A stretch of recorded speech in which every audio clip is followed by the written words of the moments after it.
인생은 전설 채널에 오신 것을 환영합니다. 오늘 이야기 바로 시작합니다. 아침에 눈을 떴을 때 옆자리는 이미 비어 있었답니다.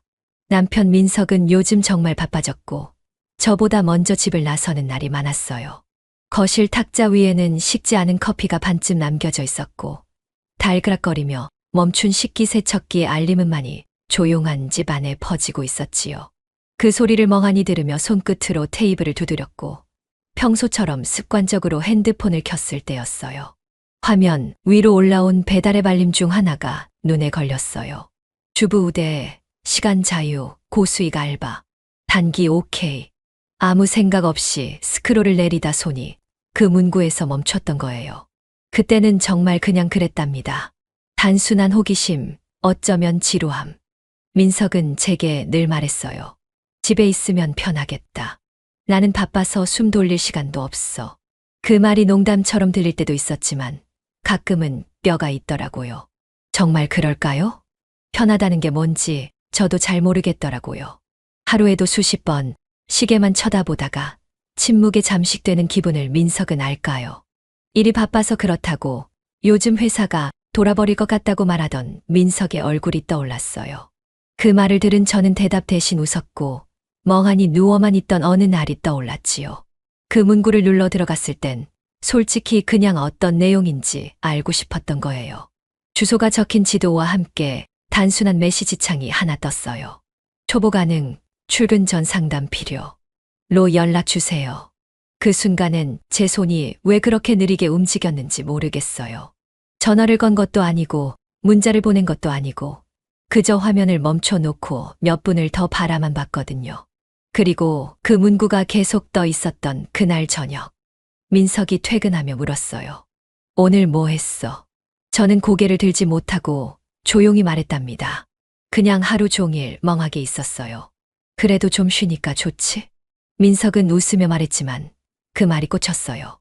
쉬는 게 좋다니 그런 게 좋았던 적이 있었던가요? 그날 밤 다시 핸드폰을 열었고 다시 그 문구를 눌렀고 다음 날 상담을 잡았다는 확인 메시지가 도착했을 땐 이상하게도 가슴이 뛰더라고요. 처음엔 그냥 클릭해본 거였다고 나중에 꼭 그렇게 말해야겠다고 다짐했었습니다. 하지만 이미 저는 그 화면을 지우지 못한 채 하루를 넘기고 있었답니다. 그게 시작이었고 그 감정은 지우지 못한 채 자꾸 되살아났습니다. 무섭기도 하고 이상하게 해방감도 있었던 그 순간을 지금도 기억하고 있답니다. 그때의 망설임이 결국 제가 가장 처음 놓쳤어야 했던 신호였는지도 모르겠습니다. 거울 앞에 앉아 파운데이션을 덧바르고 립스틱을 고르게 펴 발랐을 때 저는 속으로 참 이상한 기분이 들었습니다. 평소엔 바르지도 않던 립라이너를 손에 쥐고 있던 제 모습이 낯설기보단 익숙해지려는 순간 같았어요. 집을 나서기 직전까지도 몇 번이나 입술을 찍어보고 치마 끝을 정리하면서 다시 앉았다가 일어서기를 반복했지요. 민석은 그날도 아침 일찍 출근했고 저는 그 틈을 타 조용히 나왔습니다. 핸드폰 속 주소를 다시 확인하고 건물 4층으로 올라가며 심장이 조금 빠르게 뛰는 걸 느꼈습니다. 문을 열고 들어섰을 때 가장 먼저 눈에 들어온 건 강한 조명이었어요. 하얗고 차가운 형광등 아래 메이크업이 진한 여자들이 웃으며 절 바라보고 있었거든요. 그중 한 명이 손거울을 내려놓으며 물었어요. 처음이세요? 긴장하셨나 봐요. 저는 얼떨결에 고개를 끄덕였고 억지로 미소를 지으며 대답했답니다. 네. 처음이라 좀. 그녀들은 나지막이 웃었고 그 웃음이 이상하게 뼈 속까지 들어오는 것처럼 느껴졌어요. 다 처음은 그래요. 금방 익숙해져요. 무서운 거 하나도 없어요. 그 말이 위로였는지 체념이었는지 잘 모르겠더라고요. 그녀들의 피부는 반들거렸고 손톱은 반짝였고 그 눈빛은 오래된 피로처럼 느껴졌습니다. 잠깐 대기석에 앉아 있었는데 제 무릎 위에 놓인 가방이 유난히 무거워 보이더라고요. 괜히 열어보는 척하면서 시선을 피했고 입술 안쪽을 살짝 깨물었는데 그제야 입안에서 은은한 립글로스 맛이 났어요.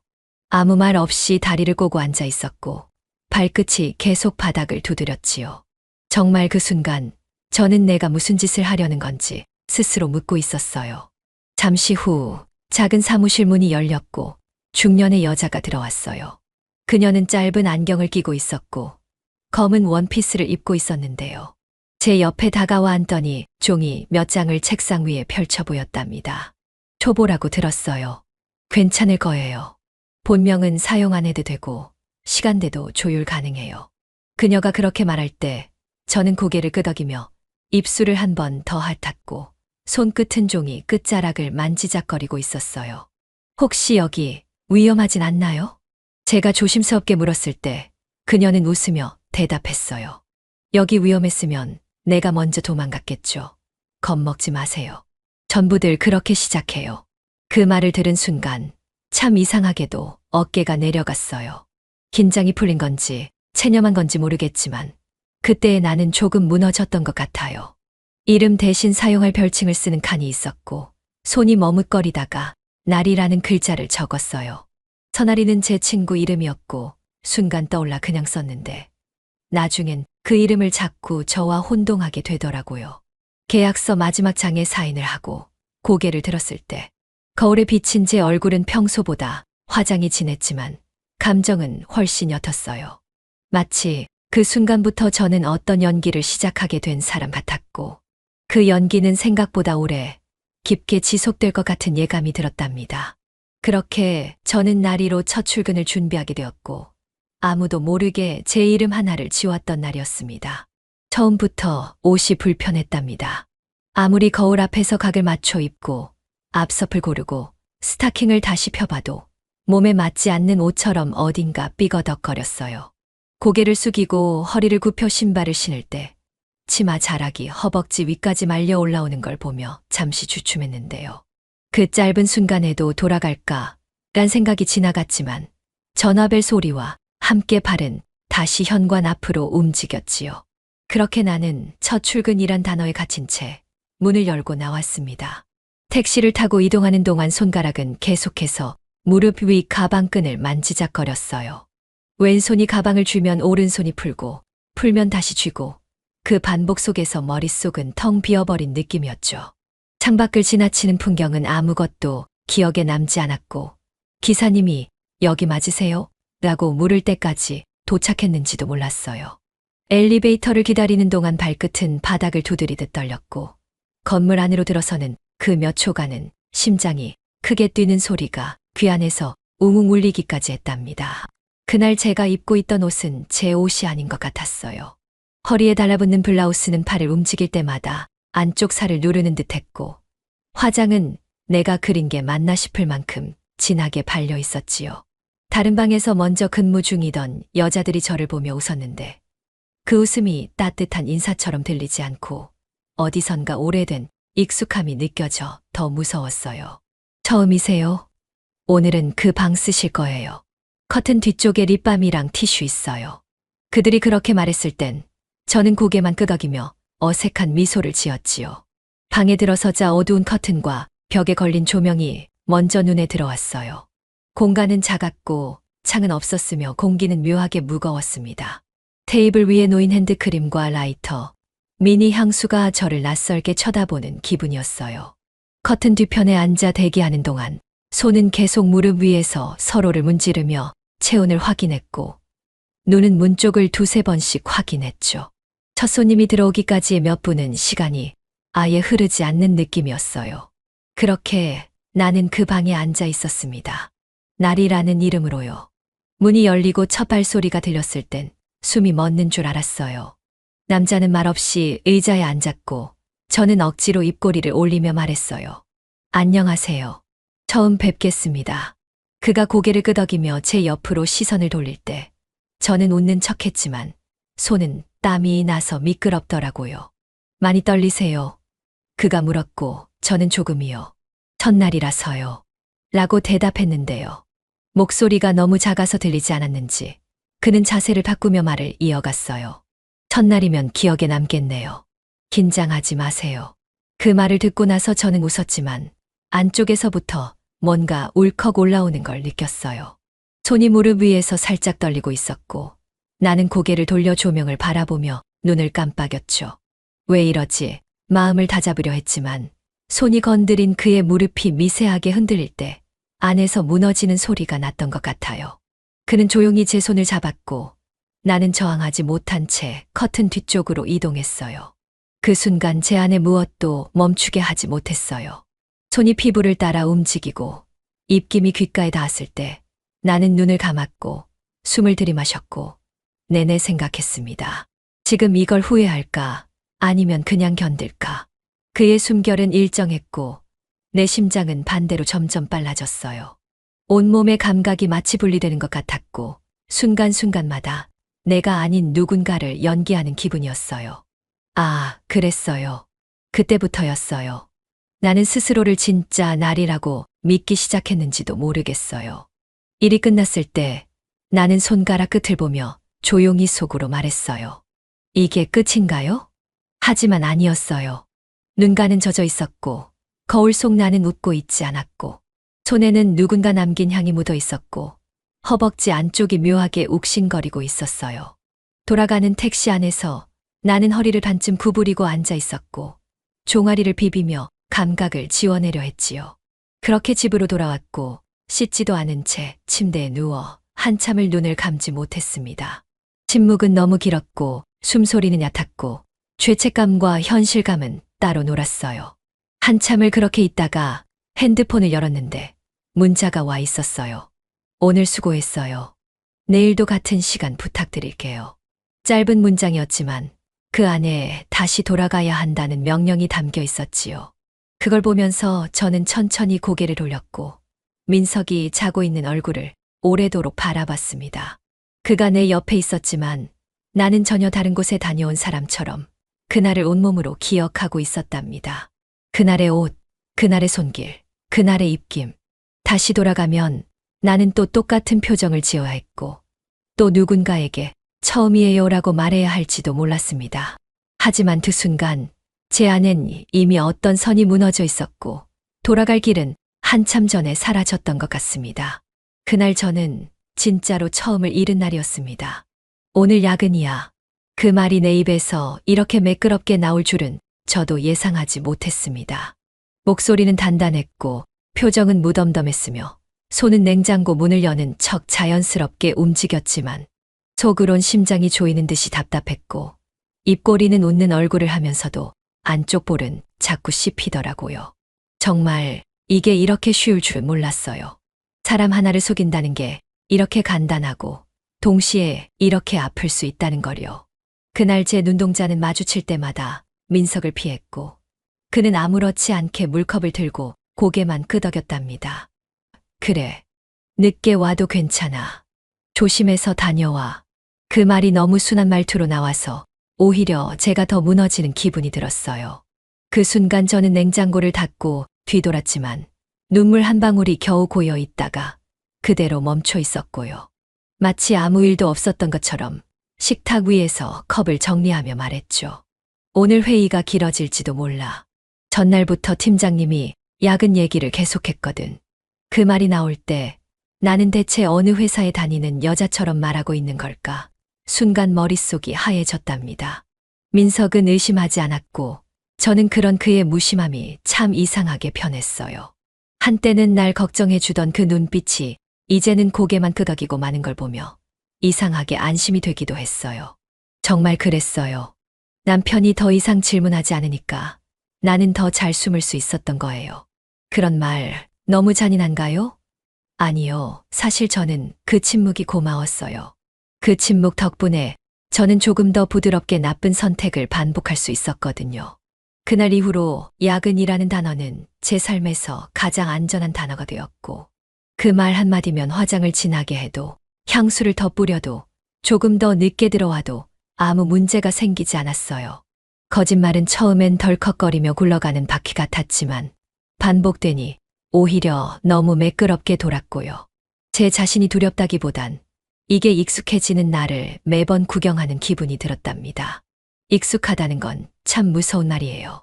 죄책감조차 익숙해지면 그건 죄가 아니라 습관처럼 느껴지거든요. 오늘은 늦게 들어올 것 같아. 응, 알았어. 나는 먼저 잘게. 그 짧은 대화를 끝내고 집을 나서던 순간 뒷덜미가 싸늘했어요. 분명히 민석은 아무 말도 하지 않았고 눈빛에도 변화는 없었지만 어쩐지 그날따라 현관문이 무겁게 닫히는 소리가 마음에 남았거든요. 돌아보지 않았고 핸드백을 조여매며 다시 거울을 확인했어요. 립스틱은 번지지 않았고 향수는 손목에 여전히 묻어 있었습니다. 이렇게 매번 같은 순서, 같은 말, 같은 감정으로 집을 나서면서도 나는 내가 지금 어디에 있는지를 스스로에게 묻는 게 점점 줄어들고 있었어요. 민석은 모를 거야. 그렇게 생각하는 횟수가 많아질수록 저는 더 잘 숨게 되었고 더 오래 머물 수 있었지요. 하지만 아무리 숙련돼도 거짓말은 여전히 나를 찌르는 바늘 같았고 그날 밤 돌아오는 발걸음이 이상하게 무겁고 허벅지가 저릿했던 건 아마 기분 탓만은 아니었을 겁니다. 오늘도 같은 시간, 같은 문을 열었고 같은 커튼 뒤에 앉았지만 이상하게도 심장이 뛰는 방향이 달랐습니다. 첫날엔 모든 게 낯설고 무서워서 심장이 어깨 위까지 차올랐는데 오늘은 무언가 안쪽에서 말없이 끓어오른달까요.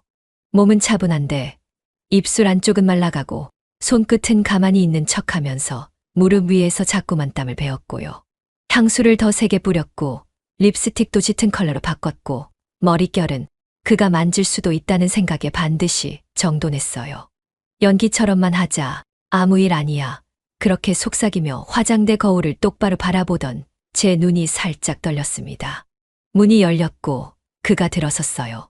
두 번째 손님, 처음보다 말이 없었고 시선도 깊지 않았지만 그 침묵이 묘하게 무게를 만들더라고요. 안녕하세요. 네, 오셨어요? 간단한 인사만 주고받고 나서 그는 천천히 의자에 앉았고 난 무릎 위에 얹어둔 손을 아주 살짝 조였습니다. 그가 먼저 움직이지 않았어요. 공간 안엔 두 명의 체온이 뒤섞인 듯한 눅진한 공기만 가득했죠. 그저 거울 위 간접 조명이 머리카락을 따라 부드럽게 퍼지고 있었고 나는 입술을 한 번 다물었다가 천천히 풀었습니다. 그 순간 그의 손이 조용히 내 손등 위를 덮듯 스쳤고 가볍게 그어준 그 온기에 등 뒤로 숨이 닿는 느낌이 퍼졌어요. 심장은 빠르게 뛰지 않았어요. 오히려 천천히 깊고 묘하게 길게 박동했지요.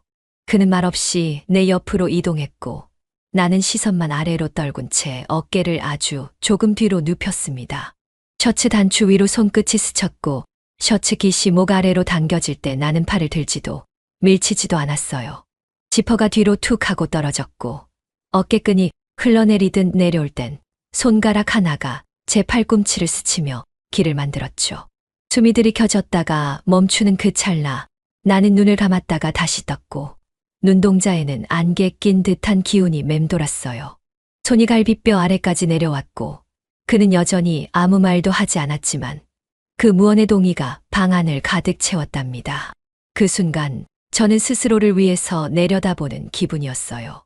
이제 진짜 이쪽으로 걸어가고 있구나. 내가. 그가 몸을 숙이며 손을 허리에 얹자 나는 살짝 긴장을 풀듯 숨을 내쉬었고 두 팔로 가슴을 가린 채 그대로 가만히 누운 자세로 그의 손길을 그대로 받아들이고 있었어요. 피부와 피부가 스치기 시작했고 그 사이엔 침묵과 얕은 호흡 그리고 아주 작고 부드러운 소리만 있었지요. 이불도 없고 음악도 없는데 내 귀 안에서는 뭔가 자꾸 울렸고 그 울림은 스스로를 부추기는 말 같기도 했습니다. 지금 멈추지 않으면 진짜로 되돌릴 수 없어. 누가 속삭인 건지 몰라도 나는 그 말을 외면하지 않았어요. 셔츠가 완전히 벗겨졌을 땐 몸에 남은 체온이 더 선명해졌고 그는 내 손목을 쥐지도 않았고 입맞춤을 하지도 않았지만 나를 천천히 아래로 눌렀습니다. 목덜미에서 시작된 입김은 쇄골을 따라 천천히 흘렀고 나는 입술을 깨문 채 허벅지에 힘을 주었고 복부에 얹힌 손등이 떨리지 않도록 집중하고 있었어요. 피부 위를 지나던 손바닥이 배 위를 덮을 때 나는 아주 천천히 다리를 모았고 무릎 아래가 살짝 흔들렸습니다. 괜찮으세요?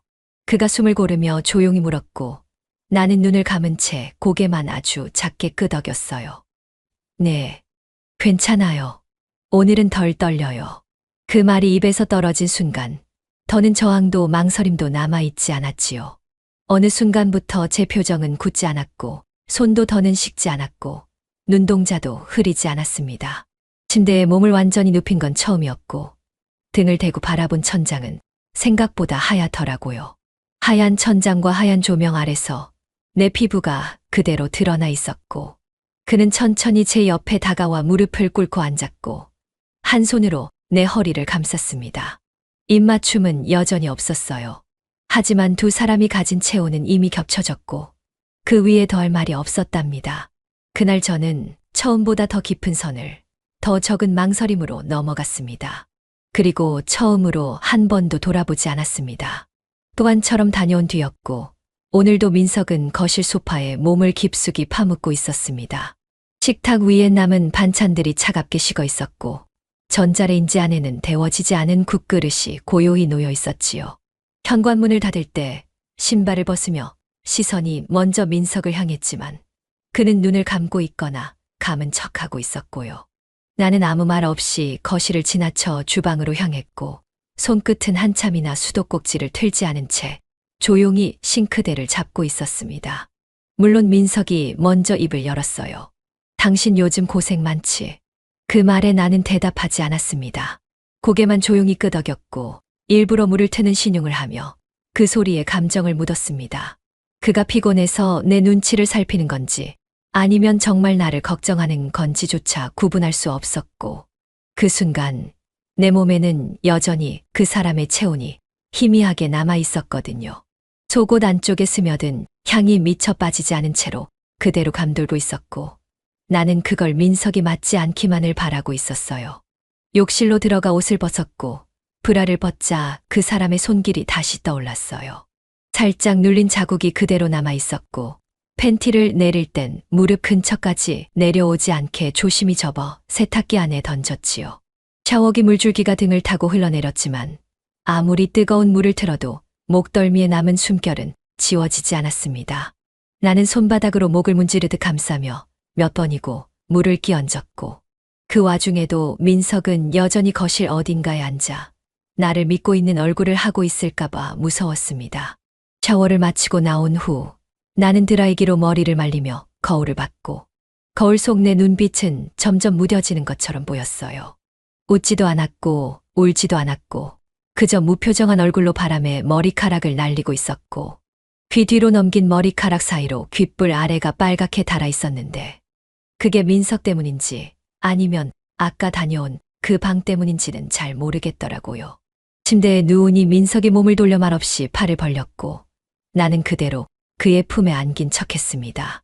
심장이 붙는거리인데, 그토록 가까운 온기인데 왜 이렇게 낯설까 싶었고, 그의 팔 안에서 눈을 감으려 했지만 눈꺼풀 아래로 떠오른 건 민석이 아닌 다른 사람의 손이었어요. 그 순간 민석이 말했습니다. 우리 요즘 말이 너무 없어진 것 같아. 응, 나도 알아. 그런데 그게 더 편한 날도 있어. 내 목소리는 너무 차분해서 스스로도 놀랄 만큼 감정이 빠져 있었고, 그 말은 오히려 민석을 안심시키는 쪽으로 작용했던 것 같아요. 그가 한 번 더 나를 감싸 안았고, 나는 반사적으로 그의 가슴에 머리를 묻었지만 입술은 미세하게 떨리고 있었고 눈꺼풀은 애써 내리지 않으려 떨고 있었습니다. 그날 이후 야근은 더 자주 말해졌고, 민석은 더 이상 몇 시쯤 와 또 묻지 않게 되었고, 나는 더 익숙하게 향수를 챙기고 더 무심하게 립스틱을 바르고 시간을 더 정확하게 맞춰 퇴근 시간을 설정하며 아무 일도 없었다는 듯이 그의 옆에 앉아 저녁을 먹는 여자처럼 행동했습니다. 이상하죠. 거짓말은 자꾸 할수록 능숙해지는데 그 능숙함은 결국 아무 말도 하지 않게 만드는 거려. 저는 이제 고생했지 라는 그 말에 웃지도 않고 말하지도 않고 그저 고개만 조용히 끄덕이는 여자가 되어가고 있었습니다. 그날따라 출근 준비가 조금 느렸습니다. 거울 앞에 선 채로 한참 립스틱을 바르다 멈췄고 머리를 넘기고 또 넘기기를 반복하며 스스로를 설득하듯 고개를 끄덕였어요. 몸은 익숙하게 움직였지만 마음 어딘가는 얇게 긁힌 듯한 불편함이 퍼져 있었고, 그 불편함이 이상하리만치 길게 이어졌습니다. 가방을 메고 나서 문을 열기까지 몇 번이나 핸드폰을 확인했고, 누가 문자를 보낸 것도 아닌데 괜히 알림창만 들여다봤지요. 그건 예감이었을까요? 아니면 이미 무너질 순간이 가까이 와 있다는 신호였을까요? 방에 도착했을 땐 별다른 긴장도 설렘도 없었습니다.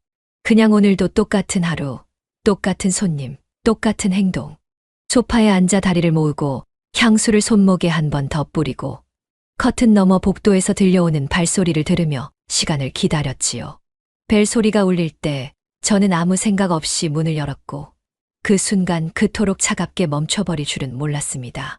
현관 앞에 서 있는 그 사람, 말도 없이 저를 바라보던 그 눈동자, 숨도 쉬지 못할 만큼 무거운 공기. 남편이었습니다. 왜 여기 어떻게? 입에서 빠져나온 말은 너무 작았고, 너무 떨렸고, 너무 늦었어요. 민석은 말없이 나를 바라보고 있었어요. 오래된 침묵처럼, 누구보다 잘 아는 사람처럼. 그의 눈엔 물기가 없었지만 말보다 더 많은 것들이 담겨 있었어요. 분노, 배신, 실망, 그리고 아득한 낯설음. 그 시선 하나로도 제 안쪽이 송두리째 부서지는 것 같았어요. 당신이 문을 직접 열 줄은 몰랐어.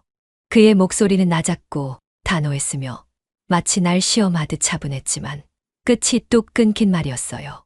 나는 아무 말도 못한 채 문을 붙잡은 손을 떼지도 못했고 그 앞에 선 채 온몸이 굳어 있었습니다. 발끝이 떨렸고 입술은 아예 닫혀 있었고 머릿속은 텅 비어 있었는데 그 안에는 들켰다는 공포만이 가득 차 있었어요. 여기까지 와서 그걸 봐야 했어. 민석이 한 발 다가왔고 나는 반사적으로 뒷걸음질 쳤어요. 그가 신발도 벗지 않은 채 문 안으로 들어서며 시선을 안쪽으로 돌렸을 땐 방 안의 공기가 일순간 흔들렸고 침대 위에 놓인 내 가방, 열려있는 립스틱 뚜껑, 그리고 살짝 벌어진 셔츠 단추 사이로 보이는 속살의 자국들까지 어떤 변명도 할 수 없을 만큼 선명한 증거들이 그대로 놓여 있었습니다. 말 좀 해봐. 나 지금 뭐 보고 있는 거야. 그가 낮은 목소리로 던진 말에 나는 간신히 입술을 열었어요. 미안해요, 민석아. 그건 변명도 고백도 아닌 그냥 무너진 사람의 중얼거림이었고 민석은 내 말을 듣고도 고개만 살짝 젖혔을 뿐 어떤 반응도 보이지 않았습니다.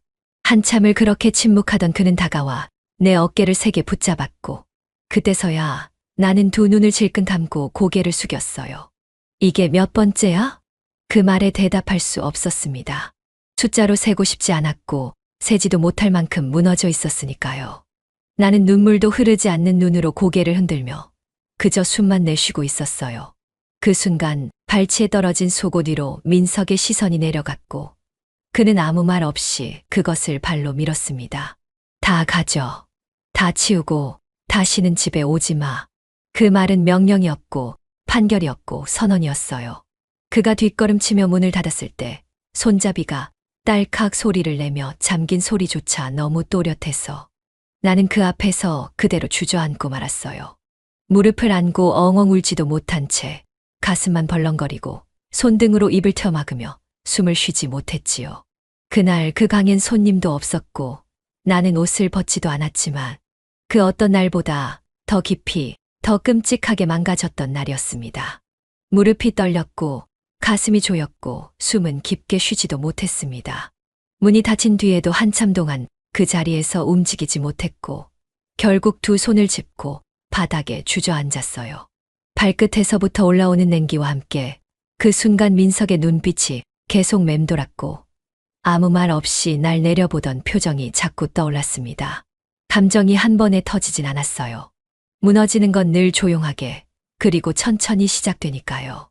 손바닥을 무릎에 대고 몸을 일으킨 건 아마도 문이 닫히고 나서 10분쯤 지났을 때였던 것 같아요. 옷을 제대로 입지도 못한 채 나는 그날의 흔적을 겨우 정리하고 현관문을 열었고 신발을 신을 때는 손이 떨려 끈을 묶지 못해 그대로 쑤셔 넣고 나왔어요. 택시를 타고 집 앞에 도착했을 때 창문으로 본 불 꺼진 거실은 이상하게 낯설고 또 너무 익숙했죠. 문을 열고 들어간 순간 거실 한복판에 민석이 앉아 있었어요. 불은 켜지지 않았고 그저 어둠 속에서 내가 돌아오길 기다리고 있었던 겁니다. 민석아, 그게 다는 아니에요.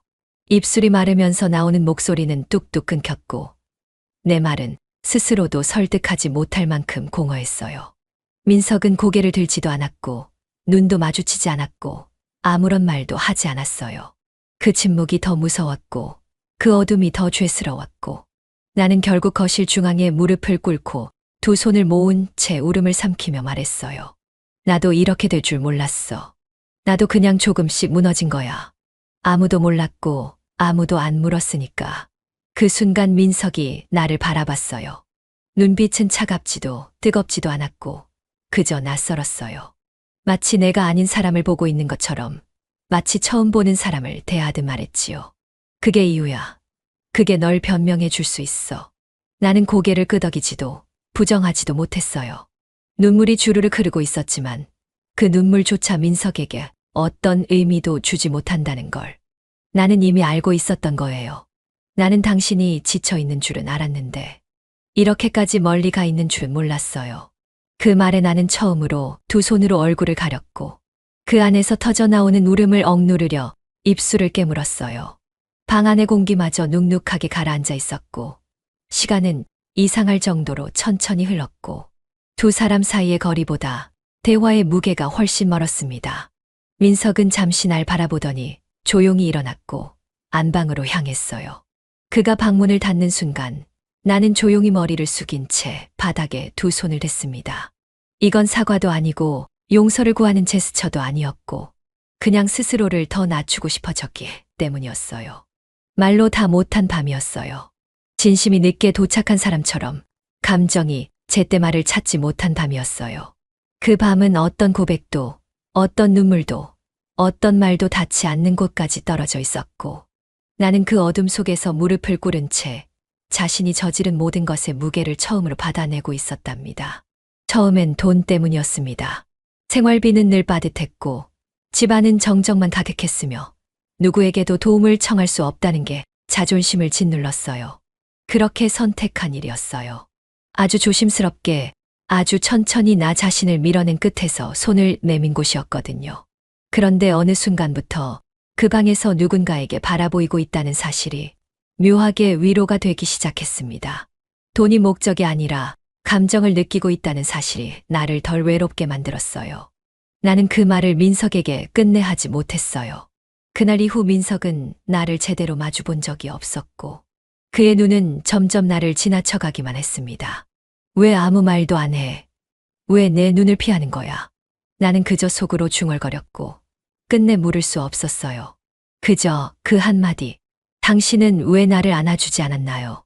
그 말을 꺼내지 못한 채 또 밤은 무겁게 흘러가고 있었습니다. 바람이 창문을 흔들던 밤이었습니다. 민석은 거실에 등을 기댄 채 앉아 있었고 나는 그 앞에서 마치 누군가에게 용서를 구하는 사람처럼 조용히 서 있었어요. 말을 꺼내려 했지만 목이 마르고 입술이 굳어서 결국 먼저 입을 연 쪽은 민석이었어요.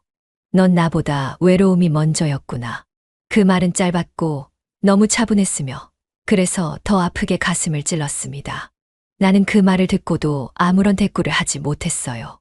고개를 숙인 채 눈을 감았고 숨조차 조용히 삼키며 겨우 버티고 있었지요. 그 순간 마음속 어딘가에서 아니야라는 말이 맴돌았지만 입 밖으로 나오진 않았어요. 그건 부정하고 싶어서가 아니라 이미 틀렸다는 걸 나도 알고 있었기 때문이었어요. 민석은 고개를 돌린 채 한마디를 덧붙였어요. 그래도 그 전에 한 번쯤은 내게 말해줄 수 있었잖아. 나는 그 말에 반박할 어떤 말도 찾지 못했고 다만 가슴을 누르며 그때 내가 왜 아무 말도 못했을까라는 후회만 반복하고 있었습니다. 진실은 상처가 되어버렸고 그 진실을 입에 담은 사람도 듣는 사람도 그날 이후 다시는 같은 눈빛을 주지 못하게 되었던 것 같아요. 그리고 나는 그 자리에 서서 조용히 무너지고 있었습니다. 아침에 눈을 떴을 땐 민석의 자리가 텅 비어 있었습니다. 베개엔 머리카락 한 올도 남아있지 않았고 이불은 정리조차 되어 있지 않았어요. 그저 누군가가 더 이상 이곳에 눕지 않을 거다라는 확신만이 공간 안에 무겁게 내려앉아 있었어요. 거실엔 아무도 없었고 신발장엔 민석의 운동화가 사라져 있었으며 탁자 위엔 열쇠와 쪽지 한 장도 없었답니다. 그런데도 나는 소파에 멍하니 앉은 채 그가 잠시 나갔다 오는 것처럼 느껴지고 싶었어요. 진짜 그냥 간 거야? 입 밖으로 나온 말은 너무 작고 가벼워서 내가 한 말인지조차 실감나지 않았고 심장은 뛰는 대신 조용히 가라앉았고 숨은 얕고 가늘게 목에만 걸려 있었지요. 냉장고를 열었지만 아무것도 손이 가지 않았고 커피포트를 올렸다가 다시 내렸고 창문을 열었지만 바람은 들어오지 않았고 TV를 켰지만 채널은 흐르지 않았습니다. 이 모든 일상이 민석이 없는 이 집에선 더 이상 일상이 아닌 것 같았어요. 무엇보다 내가 떠난 게 아니라 그가 떠난 쪽이 더 깊은 공허를 남긴다는 걸 그제야 나는 처음으로 알게 되었던 것 같아요. 민석은 소리도 없이 사라졌고 나는 소리 없이 그 자리에 무너지고 있었습니다. 정말 그랬습니다. 모든 게 끝나고 나서야 나는 민석이 나에게 얼마나 많은 것을 견뎌내며 버텨주고 있었는지를 깨닫게 되었어요. 그가 퇴근 후에 지친 얼굴로 건네던 밥은 먹었어? 라는 질문이 그저 습관이 아니라 나를 향한 마지막 관심이었단 걸 이제야 알았고 매일 밤 아무 말 없이 뒤척이다 등을 돌리던 민석의 뒷모습이 사실은 나를 향한 포기였단 것도 그제야 느꼈습니다. 그때는 그냥 피곤해서 말을 아낀다고 생각했거든요. 정말 그럴까요? 아니요. 나는 알고 있었던 거예요. 그 눈빛이 멀어지고 있다는 걸, 더는 내게서 이유를 찾지 않는다는 걸. 하지만 그 순간조차 나는 민석에게 다가가지 않았고 끝내 아무 말도 없이 등을 돌려버렸던 사람이 바로 저였지요. 그날 내가 한 번이라도 당신 손을 잡았더라면 혼잣말처럼 내뱉은 말이 방 안을 맴돌다가 조용히 꺼졌고 민석은 없었고 그의 숨결도 그의 온기도 그의 습관조차 모두 사라져 있었어요. 이불을 정리하다 멈췄고 손끝에 닿은 시트의 주름이 낯설게 느껴졌고 거울 앞에 선 나는 나를 똑바로 바라보지도 못한 채 그대로 눈을 감았습니다. 눈꺼풀 아래에서 뜨거운 물이 고였고 말라버린 목구멍에선 흐느낌조차 새어나오지 않았습니다. 내가 더 힘든 줄 알았어요. 그런데 지금 보니까 그 사람 눈이 더 오래 울고 있었더라고요. 그 말이 터졌을 땐 이미 무릎 위에 얼굴을 묻은 채였고 두 손으로 감싼 머리 사이로 숨이 가쁘게 터져 나오고 있었어요. 누군가의 어깨를 빌려 울 수 있다면 얼마나 좋을까. 이제는 그런 사소한 바람조차 사치처럼 느껴졌습니다. 나는 너무 늦게서야 깨달았어요. 후회는 늘 그렇듯 모든 것이 끝난 다음에야 말없이 문을 열고 들어온다는 거요.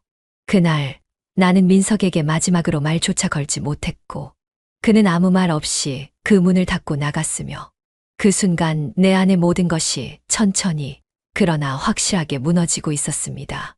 일주일이 흘렀습니다.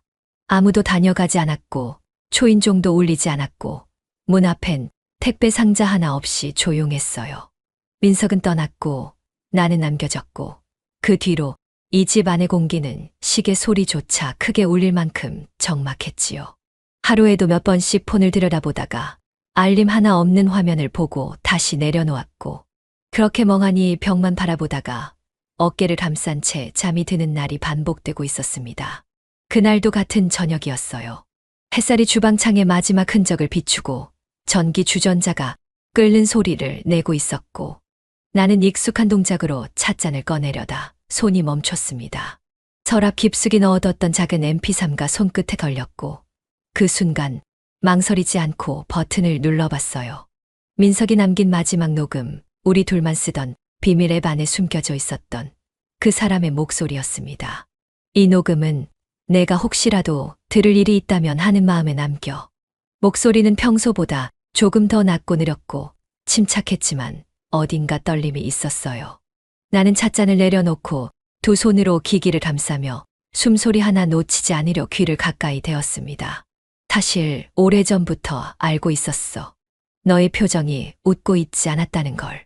그 말에 눈꺼풀이 저절로 감겼고 가슴 깊은 곳에서 뜨거운 것이 차올랐어요. 그 사람은 내 고백을 기다리지 않았고 이미 충분히 알아채고 있었던 겁니다. 그래도 기다렸어. 언젠가 내가 말해줄 거라고.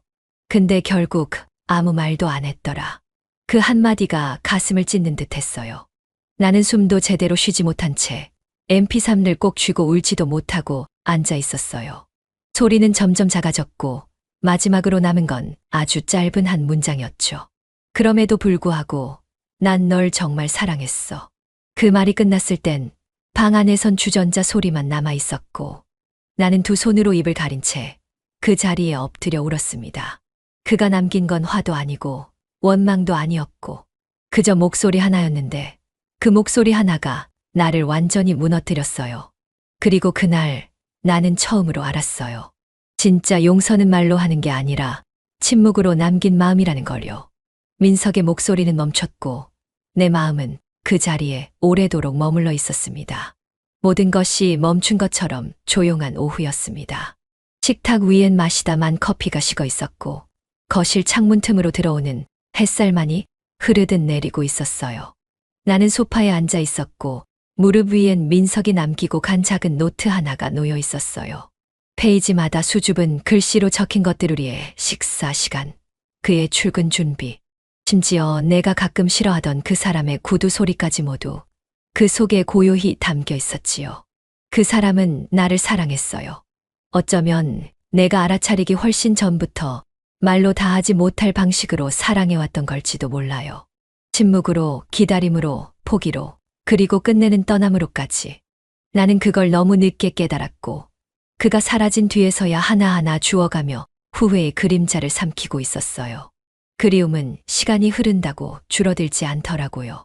오히려 더 깊고 무겁게 가라앉을 뿐이었어요. 민서가 정말 미안해. 그때는 내가 너무 아파서 내가 옆에 있는 것도 잘 보이지 않았어. 근데 지금은 내가 없는 게 더 아프다. 혼자 중얼거리며 웃음인지 울음인지 모를 소리를 냈고 거실 한가운데에서 조용히 무릎을 끌어안고 앉아 있었어요. 울지 않겠다고 다짐했지만 마음이 따라주지 않았고 창밖에 구름이 천천히 흐르듯 내 눈물도 멈추지 않았지요. 그래도 그 사람은 나를 사랑했잖아요. 누구보다 깊고 조용하게 나조차 몰랐던 방식으로 끝까지. 그 기억 하나면 앞으로의 모든 날을 견디는 데는 충분할지도 모르겠어요. 다시는 그 품에 안길 수 없고 다시는 그 이름을 부를 수 없어도 나는 이제야 온전히 믿고 있어요. 그래요. 그 사람은 끝까지 나를 사랑했던 사람입니다. 그래서 저는 다시는 그 사랑을 헛되게 하지 않겠습니다. 그래도 그 사람은 나를 사랑했으니까요. 인생은 전설 채널에 오신 것을 환영합니다. 오늘 이야기 바로 시작합니다. 한 집의 여자 셋과 함께 산다는 건 생각보다 더 묘한 일이었습니다. 처음엔 아내와 장모, 그리고 처제가 같은 집에 있다는 게 조금 불편했어요. 서로 배려하며 지낼 수 있다고 생각했는데 이상하게도 그 집에는 언제나 누군가의 시선이 걸려 있더라고요. 가령 아침에 거실로 나가면 가장 먼저 보이는 건 장모님의 슬리퍼였고요. 부엌에서 물을 따르다가 시선을 돌리면 처제가 슬며시 고개를 돌리고 있곤 했죠. 장모님, 오늘도 머리 예쁘시네요. 제가 그렇게 말하면 장모님은 늘 미소를 지으셨어요. 사위 입에서 그런 말 나오면 난 하루가 기분 좋다니까. 그 말투는 어딘가 익숙하면서도 선을 아슬아슬하게 스치는 기분이 들었어요. 식사 자리에선 더 그랬어요. 저녁 식탁은 꼭 4명이 모여야 시작됐고 그 자리에서 아내는 조용히 밥만 먹었어요.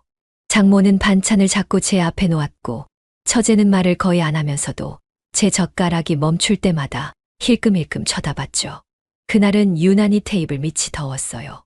다리 밑으로 무언가 스치고 무릎 옆으로 작은 온기가 닿았죠. 죄송, 실수였어요. 처제가 머쓱하게 웃으며 다리를 빼는 순간 저는 웃지 않았어요. 괜찮아요. 놀랐네요. 잠깐. 아내는 아무 말이 없었고 장모님은 국을 뜨던 손을 멈췄어요. 물론 말이 다는 아니에요. 그 집에 흐르는 분위기는 언제나 조금씩 어긋나 있었어요. 서로는 다정한 가족이었고 저는 그 틈에서 남편이자 사위로 또 형부로 자리 잡아야 했죠. 그런데 말입니다. 그 세 여자가 모두 예뻤고 또 이상할 정도로 저에게 친절했어요. 그 친절함이 진심인지 아니면 또 다른 시작인지는 아직 잘 모르겠어요. 장모님은 수저를 내려두시고 제 얼굴을 오래 바라보셨습니다. 말없이 마주한 시선이었지만 그 안에는 낯선 추억과 지워지지 않는 무언가가 겹쳐 앉아 있는 듯 했고요. 그 순간만큼은 국보다 제 표정을 더 오래 끓이는 듯 했어요. 장모님의 눈빛이 잠시 멈추자 아내가 젓가락을 놓으며 물컵을 들었고 처제는 고개를 숙인 채로 혼잣말처럼 중얼이더군요. 식탁 위엔 따뜻한 반찬보다 더 먼저 식어버린 긴장이 있었습니다. 사위는 정말 영철이랑 닮았어요. 국 드는 손도 그렇고 그 고개 드는 각도까지. 그래서 자꾸 어머님이 제 눈을 피하시나 봐요. 자꾸 장인어른 생각나실까 봐요. 아유, 그런 말은 왜 그렇게 잘해요? 꼭 그 사람도 이런 식으로 장난스레 말하곤 했죠. 그럼 전 진짜 닮은 게 맞네요. 말투까지 비슷하다고 하시면 이건 거의 환생 아닌가요? 그 말에 장모님이 웃으시고 아내는 잔을 다시 내려놓으며 묘하게 긴 눈길을 제게 주었습니다. 아내의 미소는 입가에 머물렀지만 눈동자는 조금도 웃고 있지 않았고 그녀의 시선은 제 접시 위에서 한참을 머물다 지나갔습니다. 저는 그 시선을 굳이 피하지 않았고 오히려 반찬 하나를 조심스럽게 그녀 앞 접시에 옮겨 담았어요. 그러자 처제가 기다렸다는 듯 나지막하게 말을 이어왔죠. 형부는 머리도 매일 왼쪽으로 넘기시죠. 오늘따라 유독 반듯해서요. 처제가 제 머리 스타일까지 기억한다면 이 집에서 저만 긴장하면 안 되겠네요. 아침마다 꽤 오랫동안 거울 보던데요. 언니 몰래 정리하는 거 몇 번 봤어요. 아내는 말은 없는데 눈으로 혼내요. 왁스를 대충 바르면 하루 종일 무언의 제재를 받죠. 장모님은요? 장모님은 기분 좋은 날엔 반찬을 2번 주세요. 그날은 꽤 성공한 하루라는 뜻이죠. 저는 그렇게 말하고 나서 수저를 들었고 장모님은 흘끗 저를 보고 아무 말 없이 반찬을 하나 더 제 그릇에 올려주셨습니다. 세 사람의 눈빛은 서로 달랐지만 이상하게도 저 하나를 향해 고정되어 있다는 점은 같았습니다. 누군가는 그리움으로, 누군가는 견제로, 또 다른 누군가는 호기심으로 저를 바라보고 있었고요. 그 식탁은 단순한 식사의 자리가 아니었고 어느 날부터 저는 음식을 먹기 전에 눈빛을 먼저 삼키는 사람이 되어가고 있었습니다. 그리고 그날도 여전히 저는 수저를 들면서 세 사람의 눈치를 동시에 읽고 있었던 겁니다. 늦은 밤이었습니다. 모두 잠든 집 안은 조용했고 거실 조명 아래엔 비워진 와인잔과 멍하니 앉아있는 장모님만 남아있었어요. 아내와 처제는 이미 각자의 방으로 들어갔고 장모님 혼자 식탁 앞에 앉아 고개를 떨군 채 와인잔을 천천히 굴리고 계셨습니다. 나는 잠깐 머뭇거리다 그녀 앞에 앉았고 장모님은 내 시선을 느낀 듯 고개를 들며 말없이 웃으셨어요. 그 미소는 기운이 빠졌고 동시에 너무 편안해서 경계심마저 느슨해졌습니다. 혼자 2잔이나 드셨어요? 내가 잔을 치우며 조용히 묻자 장모님은 내 손을 따라가다 잔을 탁 붙잡았죠. 1병 다 마셨어. 얼굴 빨개지셨는데 방에 들어가셔야겠어요. 걷기도 귀찮아. 여기 좀만 더 앉자. 장모님의 손은 가늘었고 잡고 있는 와인잔은 덜덜 떨렸어요. 나는 그 손에서 잔을 뺏지 않고 천천히 그녀의 팔을 받쳐 일으켰습니다. 몸이 기울며 그대로 내 어깨에 기대는 장모님, 그녀의 숨결이 옷깃 사이로 파고들었고 나는 그대로 굳어버린 듯한 발자국도 움직일 수 없었어요. 그리고 그녀가 말했습니다. 사위 같지가 않네. 그 말은 웃음처럼 들렸고 동시에 한숨처럼 무너졌어요. 나는 고개를 숙인 채 조심스레 걸었고 그녀의 손은 내 팔을 따라 천천히 목까지 스쳤습니다. 복도 끝 단방문 앞, 나는 문을 밀어 열었고 방 안의 어두운 조명 아래 장모님의 눈빛이 나를 향해 정확히 꽂혔습니다. 지금 나 웃겨 보이지? 아니요. 어머니, 술 많이 드셔서 그래요. 그래. 취해서 하는 말이야. 그러니까 다 잊어도 돼. 근데 그녀가 내 팔을 놓지 않은 채 조용히 속삭였죠. 그 눈으로 보지 마. 자꾸 사람 착각하게 되잖아.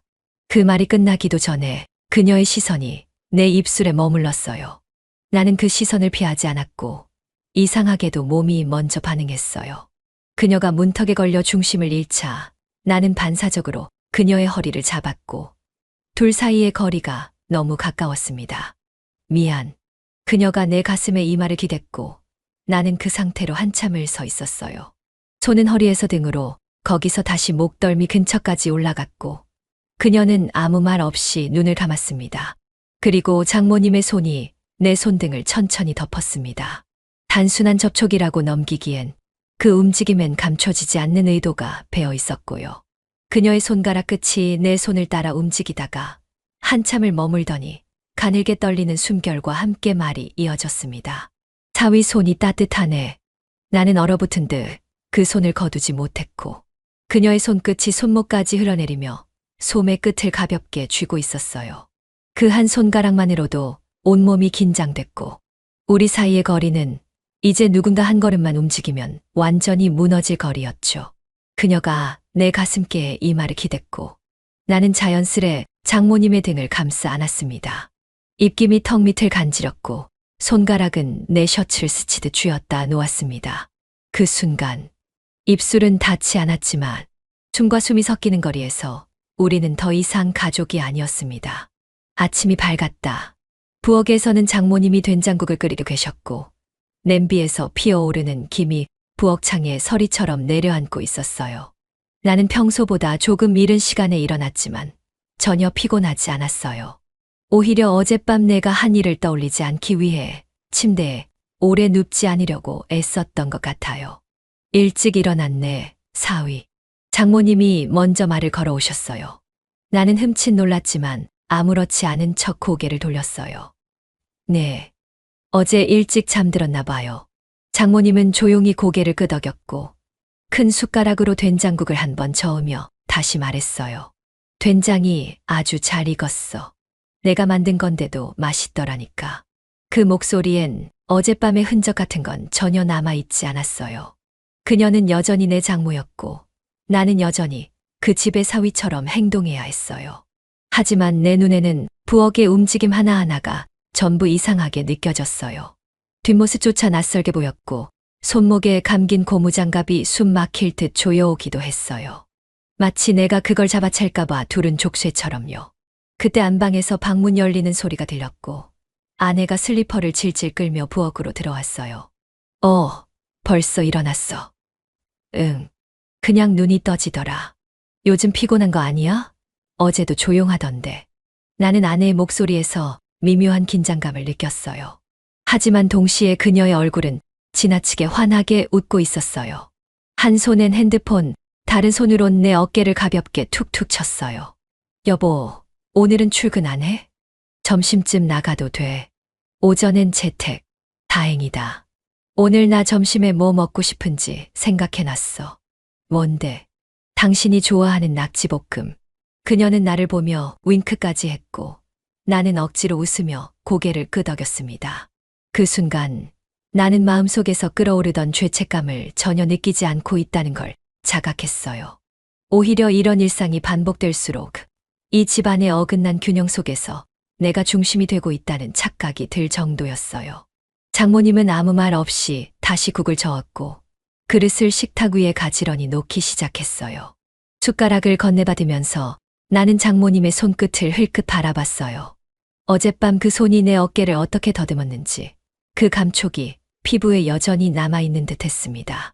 여보, 오늘 재택이면 이따가 쇼파 같이 앉아서 예능 하나 볼래? 그래. 좋아. 정말 오랜만이다.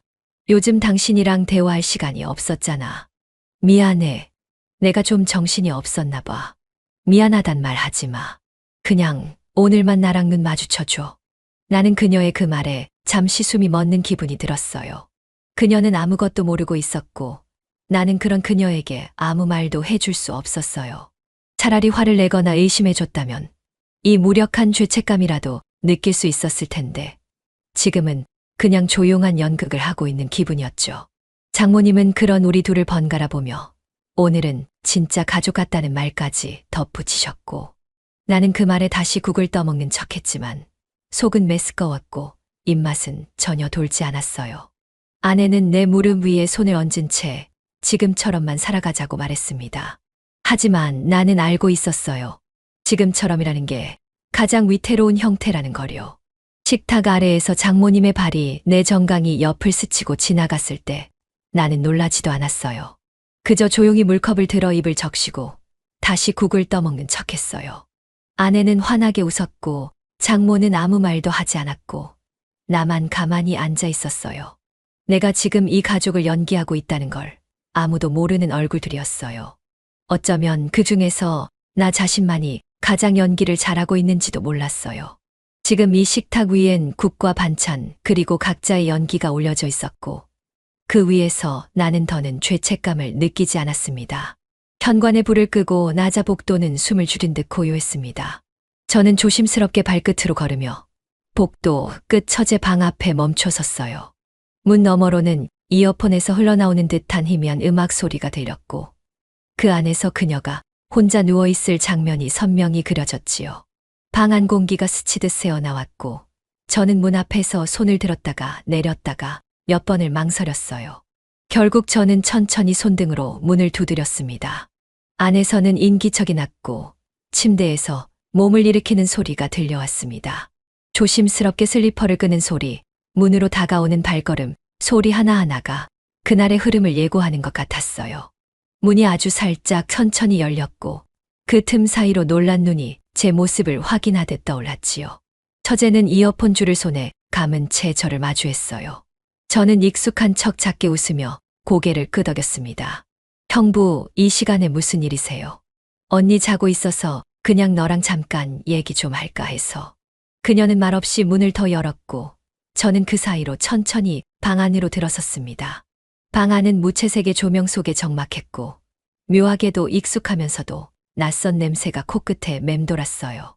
처제는 침대 옆에 걸터 앉았고 저는 방 한가운데 멈춰 섰지요. 닫히는 문소리에 마음이 철렁했지만 이미 이 공간 안에 들어온 이상 물러설 수는 없었습니다. 그녀는 담요를 무릎 위로 당기며 조심스레 입을 열었습니다. 형부, 요즘 좀 이상하셨어요. 그래 보여. 그냥 복잡한 일이 많아서. 일 많다는 말로는 못 가리는 눈빛이 있거든요. 그녀는 담요 끝을 손끝으로 만지작거리며 말을 이었습니다.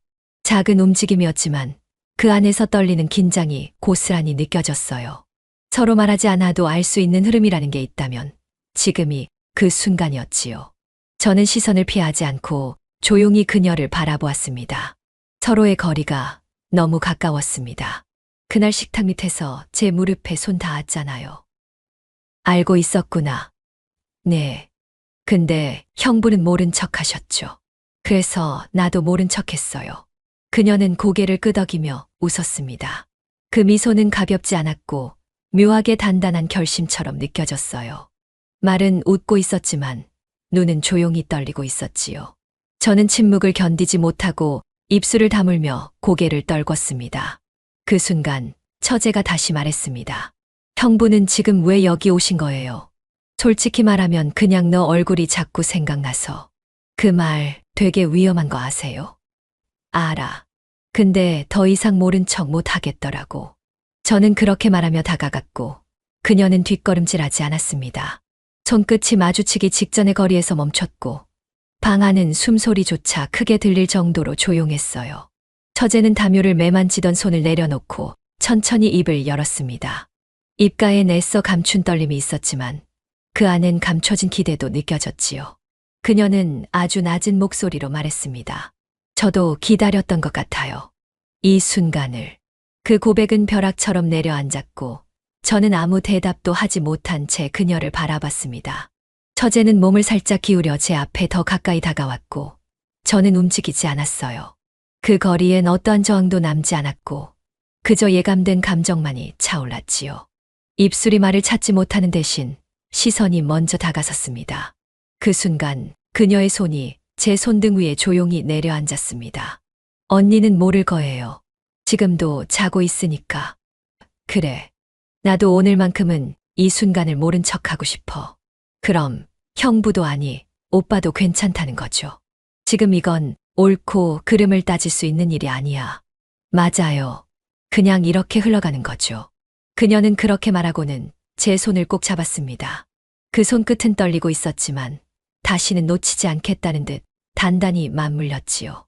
저는 더는 망설이지 않았고 아주 천천히 그녀에게 다가섰습니다.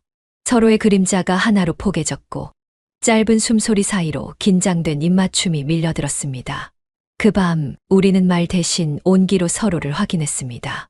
거울 앞에 섰을 때 저는 셔츠의 단추를 채우는 제 손동작을 보며 생각에 잠겼습니다. 세 번째 단추를 잠그던 손이 잠시 멈춘 건 거울 속 제 뒤편에서 흐릿하게 느껴진 인기척 때문이었어요. 방문은 완전히 닫히지 않았고 그 작은 틈 사이로 아주 미세한 소음과 낯익은 그림자가 스쳐 지나간 듯한 착각이 들었지요. 하지만 저는 일부러 돌아보지 않았고 대신 시선을 거울 속 제 눈동자에 고정한 채 호흡을 고르며 손끝만 움직였어요. 천천히, 아주 천천히 다음 단추를 꿰며 저는 생각보다 더 오래 거울 앞에 서 있었습니다. 누군가 문을 닫으려다 말았는지 그 틈이 아까보다 더 좁아져 있었고 등 뒤에서 문이 들썩이는 소리가 들렸습니다. 그 소리는 아주 작고 조심스러웠지만 저에겐 마치 벽을 두드리는 망치처럼 명확하게 들렸어요. 제 몸은 긴장으로 굳어 있었고 그 안에서 마음만 먼저 한 걸음 뒤로 물러나고 싶어 했지요. 그러나 거울 속에 비친 제 표정은 아무렇지 않은 척하고 있었고 어쩌면 저는 그런 표정을 이제 연기 없이도 지을 수 있는 사람이 된 것 같았습니다. 그리고 그 사실이 조금 슬펐습니다. 형부 아니, 지금은 뭐라고 불러야 할까요? 처제의 목소리는 갑자기 나타났지만 전혀 낯설지 않게 귀에 꽂혔습니다. 저는 천천히 고개를 돌려 그녀를 바라봤고 그녀는 방문 근처에서 반쯤 몸을 숨긴 채 저를 보고 있었어요. 긴 티셔츠 아래로 드러난 가녀린 다리와 조심스러운 눈빛이 묘하게 조화를 이루고 있었고 그 눈빛엔 아직 미처 지우지 못한 감정들이 머물고 있었지요. 그녀의 숨소리는 짧고 가늘었지만 어딘지 모르게 준비된 자세처럼 들렸고 저는 그 긴장된 공기를 깨지 않으려 조심스럽게 대답했습니다. 그냥 내가 부르고 싶은 대로 불러도 괜찮아. 그럼 오빠라고 불러도 돼요? 그녀는 그렇게 말하면서 방 안으로 한 발 더 들어섰고 조용히 문을 닫지는 않았습니다. 저는 여전히 거울 앞에 서 있었고 거울 속 제 뒤로 그녀가 다가오는 모습이 어렴풋이 비치고 있었어요. 그녀는 조심스럽게 다가와 제 옆에 섰고 우리는 마치 거울 속에서 서로를 바라보는 것처럼 눈을 맞췄습니다. 침묵은 오히려 안정감을 주는 듯했고 말이 없어도 감정이 충분히 흘러가고 있었지요.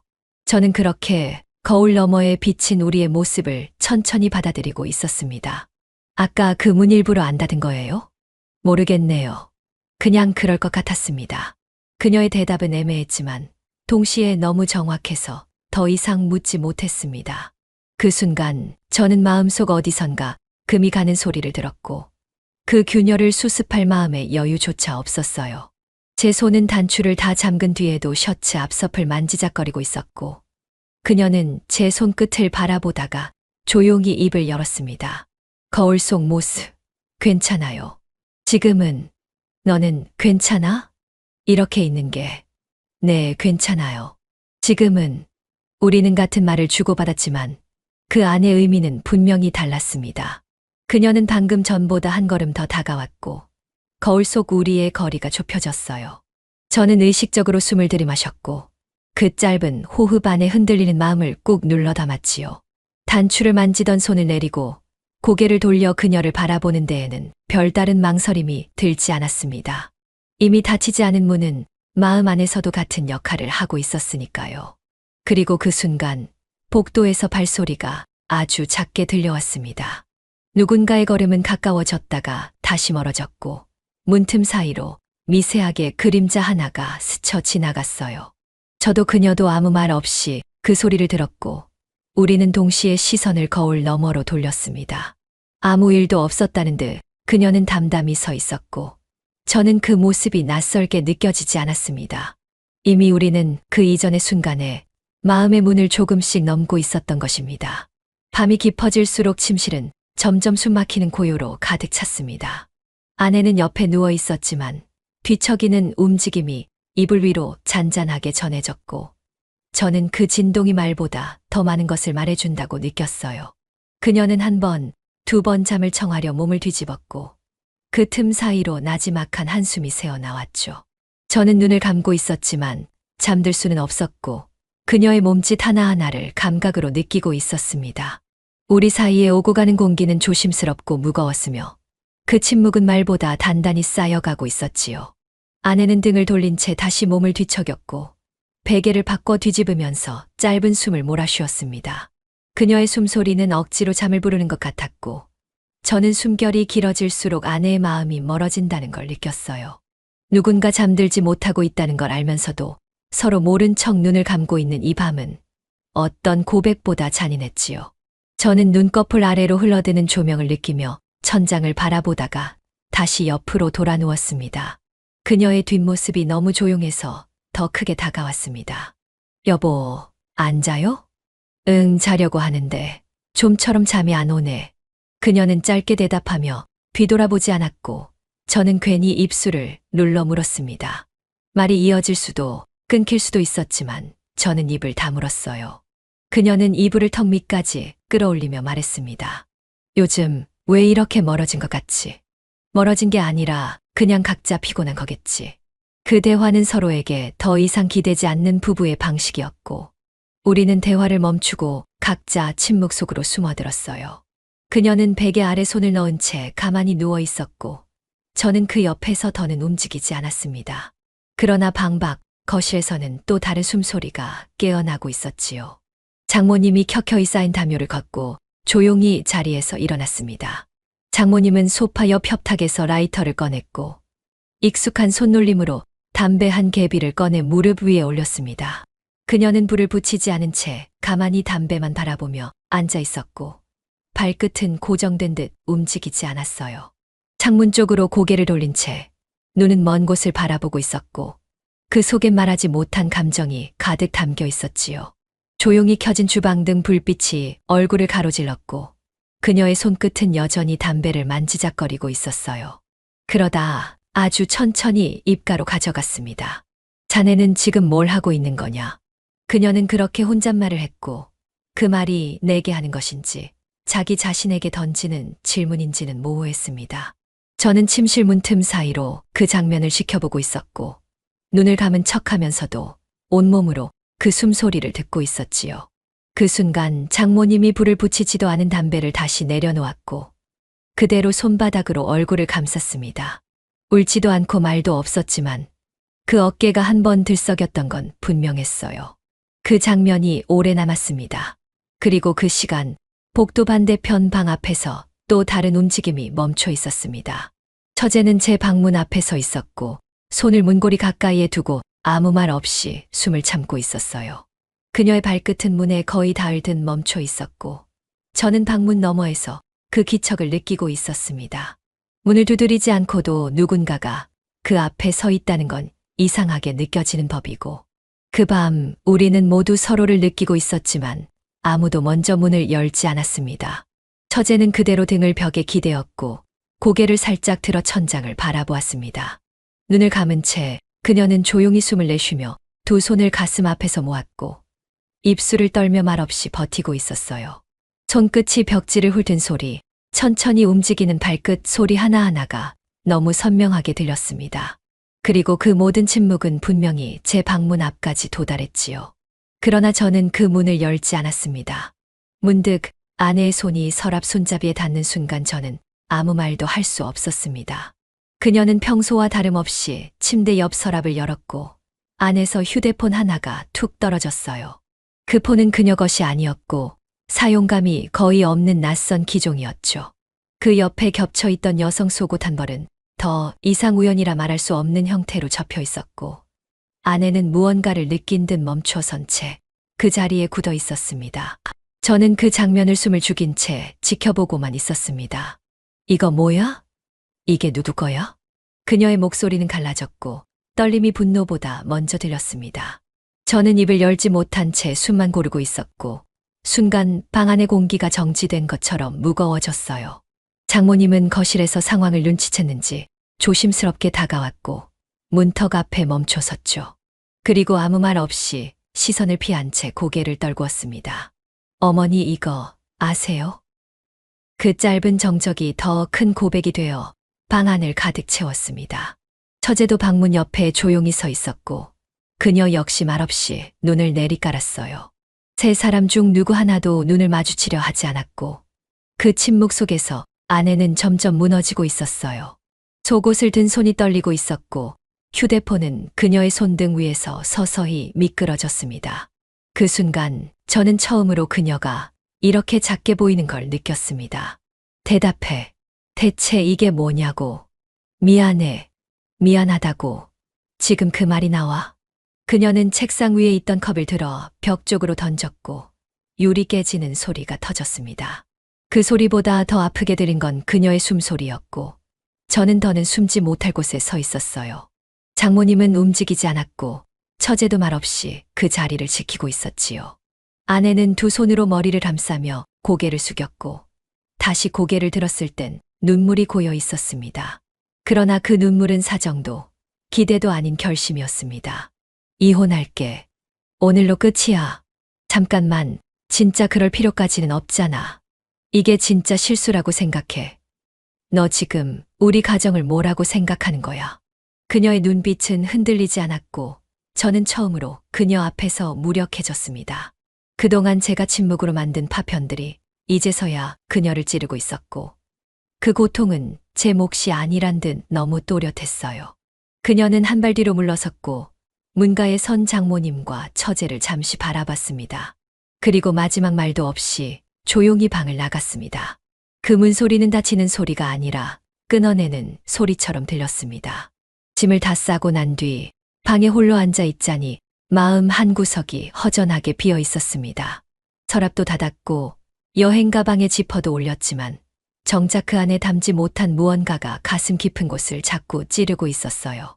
현관 쪽에서 들려오는 시계 초침 소리가 괜히 더 크게 들리는 것 같았고 불 꺼진 집안은 조용한 대신 생각만 더 시끄럽게 떠올랐죠. 그렇게 몇 분을 멍하니 앉아 있다가 저는 조용히 자리에서 일어났습니다. 그리고 천천히 장모님의 방 쪽으로 향했습니다. 불 꺼진 복도는 짐을 끌고 지나왔던 낮보다 훨씬 더 길고 낯설었습니다. 몇 걸음 걷지 않았는데도 발소리가 유난히 크게 울렸고 그 소리를 줄이려 일부러 발끝을 세워 걸었지요.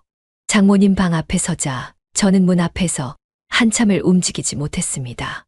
문을 두드릴 용기를 모으려 손을 들었다가 다시 내리는 걸 3번이나 반복했어요. 그렇게 손바닥 안이 젖을 만큼 망설이다가 저는 조심스럽게 문을 두드렸습니다. 어머니, 주무세요? 짧은 정적이 흘렀고 안에서는 아무 소리도 나지 않았습니다. 저는 조금 더 기다려보았고 다시 한번 노크를 했어요. 이번엔 안에서 천천히 이불을 걷는 소리가 들렸고 아주 조심스럽게 문이 열렸습니다. 불은 켜지지 않았고 장모님은 실루엣만 드러난 채 문틈 사이로 저를 바라보았습니다. 그 순간 저는 아무 말도 떠오르지 않아 눈을 피했습니다. 무슨 일이야? 그냥 마지막 인사라도 해야 하지 않겠어요? 제 말에 장모님은 문을 조금 더 열었고 저는 가방을 뒤로 물리고 고개를 깊게 숙였습니다. 그녀는 한참을 말없이 서 있다가 천천히 몸을 돌려 안으로 들어갔고 저는 조심스레 따라 들어갔습니다. 불이 꺼진 방 안은 베개 냄새와 담요, 속체온이 뒤섞인 공기로 가득했고 그 안에 오래 머문 감정이 고요히 맴돌고 있었어요. 저는 방 한가운데 선 채 아무것도 만지지 않은 손을 허공에 둔 채로 서 있었습니다. 그녀는 천천히 침대에 걸터 앉았고 저는 그녀의 옆을 바라보았습니다. 제가 여기까지 오면 안 되는 거였죠. 늦었네요. 그 생각엔 그녀는 고개를 떨구며 조용히 말했고 저는 그 말이 맞다는 걸 부정하지 않았습니다. 그날 이후 저희 사이엔 정확한 선이 없었고 그 불분명함이 오늘을 만든 거였지요. 하지만 그날을 후회하느냐 묻는다면 저는 아직 대답할 수 없었어요. 그녀도 그런 표정이었습니다. 분명 어딘가는 기울었고 그걸 서로 알고 있는 상태였습니다. 가면 다시는 못 보겠죠. 그게 낫겠죠. 짧은 대화 속에 많은 의미가 숨어 있었고 저는 그 말들을 천천히 씹으며 받아들였습니다. 그녀는 두 손을 무릎 위에 가지런히 얹은 채 손끝으로 담요, 자락을 잡아당겼습니다. 조용한 방 안에서 작은 천 소리조차 크게 들렸고 저는 그렇게 한 발 더 다가가면서도 스스로를 책망했지요. 장모님은 시선을 들어 저를 바라보았고 저는 눈을 피하지 않고 정면을 바라봤습니다. 그 시선 안에 마지막 감정 하나가 남아 있었고 저는 그걸 외면하지 않았습니다. 안 와도 될까요? 그 말은 저도 모르게 튀어나온 것이었고 말하고 나서 숨이 막힐 만큼 어색했습니다. 하지만 그녀는 웃지 않았고 화내지도 않았어요. 대신 조용히 자리에서 일어나 저를 바라보았고 저는 그 움직임이 명확한 허락이라는 걸 알았습니다. 우리는 아무 말 없이 천천히 가까워졌고 거리는 생각보다 빨리 좁혀졌지요. 숨결이 닿을 만큼 가까운 거리에서 저는 조심스럽게 두 팔을 올렸습니다. 내가 더 잘했어야 했는데요. 그 말 지금 하지 말아요. 그녀는 제 품에 안긴 채 말했고 저도 더는 아무 말 하지 않았습니다. 방 안은 조용했고 단 한 줄기 외풍조차 느껴지지 않았습니다. 그녀의 이마가 제 어깨에 닿았고 손끝은 등 뒤로 천천히 내려왔습니다. 그러다 문득 그녀가 몸을 조금 떼며 작게 속삭였습니다. 불 꺼도 되겠어요? 저는 고개를 끄덕였고 그녀는 그 말이 대답이라는 걸 알았습니다. 그렇게 천천히 아주 조용히 불이 꺼졌습니다. 그리고 그날 밤 그 방의 문은 열리지 않았습니다. 도장을 찍는데 이렇게 오래 걸릴 줄은 몰랐습니다. 펜을 쥔 손이 몇 번이나 서류 위를 맴돌았고 사인을 하려던 순간마다 짧은 한숨이 끼어들었어요. 눈앞의 종이는 얇았지만 그 위에 얹힌 시간과 관계는 쉽게 들리지 않았죠. 하지만 결국 서명은 끝났고 테이블 위에 놓인 서류는 더 이상 내 것이 아니게 되었습니다. 저는 조용히 펜을 내려두고 자리에서 일어섰습니다. 이제 됐습니다. 아내는 제 말을 듣고 고개만 끄덕였고 입술은 굳게 다물려 있었습니다. 저는 그 표정에서 지난밤보다 더 깊어진 벽을 느꼈고 그 벽은 쉽게 무너질 수 없는 것이었어요. 말을 더 붙일 이유도 붙일 힘도 남아있지 않았고 저는 그대로 가방을 들어 올렸습니다. 현관을 향해 걷는 동안 발소리조차 내지 않으려 조심했습니다. 형부. 뒤에서 작게 들리는 목소리에 저는 발걸음을 멈췄습니다. 고개를 돌리진 않았지만 그녀가 어디에 서 있는지는 정확히 알 수 있었어요. 방문 틈 사이로 아주 조심스레 열린 눈이 하나 있었고 그 안에서 아슬아슬한 감정이 머물고 있었지요. 저는 고개를 약간 돌린 채 대답했습니다. 잘 지내요. 다시는 이렇게 보이지 않도록. 그래도 그날 밤 저는 말하지 마요. 그 기억은 우리 둘만 알고 있으면 됩니다. 짧은 대화 뒤에 저는 등을 돌렸고 문을 열어 집 밖으로 나섰습니다. 현관문이 닫히는 소리가 뒤로 울렸고 저와 이 집 사이의 모든 관계도 그 순간 함께 닫힌 듯 했어요. 엘리베이터 버튼을 누르며 고개를 떨궜고 마음 한편엔 텅 빈 바람 같은 구멍이 남아 있었습니다. 그 안에 무언가를 남기고 온 느낌은 지울 수 없었지요. 그리고 그 순간 집안에서는 또 다른 손길이 움직이고 있었습니다. 장모님은 조용히 안방 서랍에서 오래된 앨범을 꺼냈고 손끝으로 한 장의 사진을 조심스럽게 집어들었습니다. 사진 속에 웃고 있는 네 사람이 있었고 그 중심엔 제가 서 있었지요. 그녀는 한참 동안 사진을 바라보다가 고개를 숙이고는 천천히 손을 움직였습니다. 그리고 그 작은 종이를 조용히 찢었습니다. 아무 말도 하지 않은 채 아주 조용히요. 몇 개월 만에 저는 또 다른 여자를 만나고 결혼했습니다. 결혼식장은 밝고 조용했습니다. 창가로 들어오는 햇살은 한쪽 벽을 따라 부드럽게 퍼지고 있었고 꽃 장식 위로 흘러내리는 조명은 오늘을 축복이라 말하는 듯했어요. 하객들은 정돈된 표정으로 자리를 지키고 있었고 신부는 화사한 꽃다발을 들고 환하게 웃고 있었죠. 저는 그런 그녀의 손을 잡고 서 있었지만 속에서 무언가 묘하게 들뜨지 않는 느낌을 지우기 힘들었습니다. 그래서 더 조용히 천천히 숨을 들이마셨습니다. 이제 곧 입장하실게요. 준비되셨죠? 네. 천천히 걸으면 되겠죠. 신부는 고개를 끄덕이며 제 팔을 살며시 감싸 안았고 저는 그 손의 감촉이 따뜻하다는 걸 확인하며 작게 웃었습니다. 그녀는 옆으로 고개를 돌려 저를 바라보며 말했어요. 처음 아니니까 좀 덜 긴장되세요? 글쎄요. 처음이랑 같은 것 같기도 하고 다른 것 같기도 하고요. 그 말에 그녀는 가볍게 웃었고 저도 따라 웃었지만 속은 생각보다 더 조용했습니다. 사람들의 박수가 멀리서 들리는 듯했고 예식장 내 음악은 무표정하게 흘러가고 있었어요. 신부의 손을 잡은 채 한 걸음 앞으로 나아가면서도 저는 예전에 들었던 음악과 그때의 공기 냄새를 순간적으로 떠올렸습니다. 물론 지금의 이 순간이 틀린 건 없고 모두에게 이상적인 장면임엔 틀림없었지요. 하지만 그 안에서 제 마음이 아주 잠깐 어딘가를 돌아보는 것을 저는 알아차릴 수 있었습니다.